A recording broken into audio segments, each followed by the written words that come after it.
Could you imagine going from winning a congressional gold medal, the highest medal any civilian could ever earn, to dying with 5 hypodermic needles in your arm? That is the life of Howard Hughes, and that is the life he lived, and he lived it good. Stan Lee, the creator of like Spider-Man and Iron Man and all those comic books, he said Howard Hughes was one of the most colorful men of our time. He was an inventor, an adventurer, a multi-billionaire, a ladies' man, and finally a nutcase. Today I'm going to tell you about Howard Hughes. A lot of people don't know who he is. I didn't know who he is till about a year ago. He led the way in aviation and engineering. He was very committed to medical institutes, like he helped build them. He helped donate a lot of his money to the medical field. There's no real record of his birthday, although he does say he was born on December 20, or Christmas Eve, 1905. He started engineering at a young age.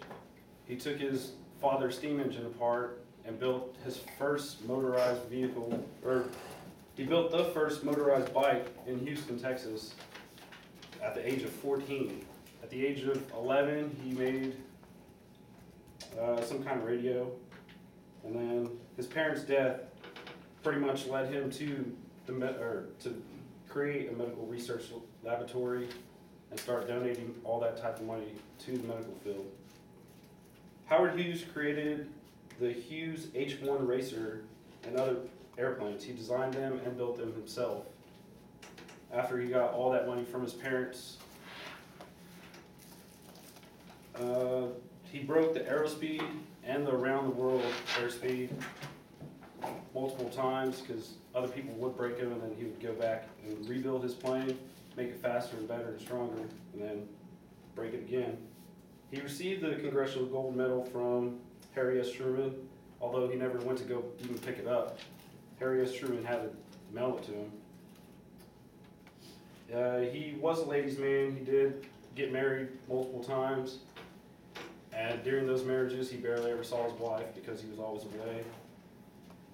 A lady named Tierney said Howard could never love anything that did not have a motor in it.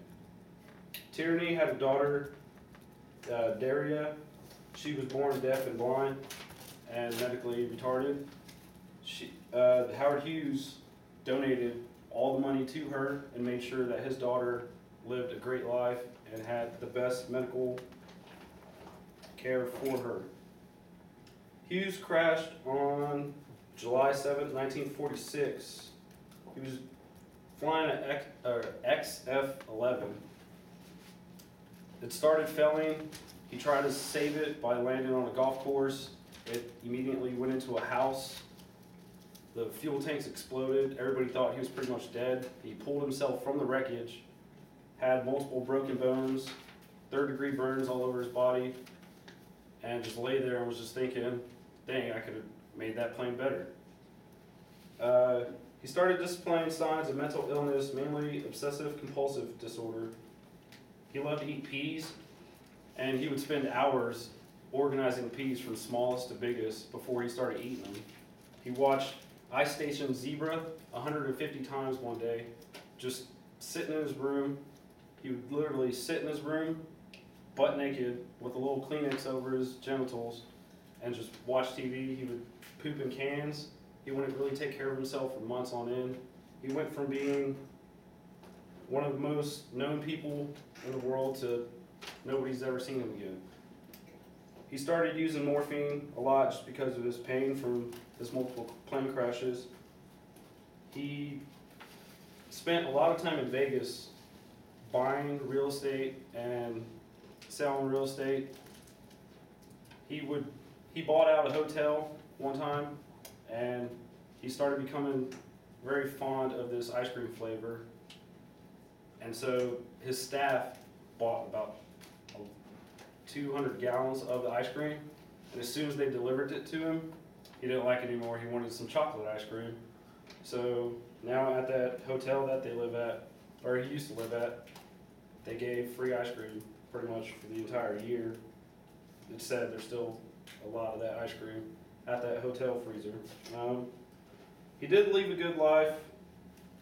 He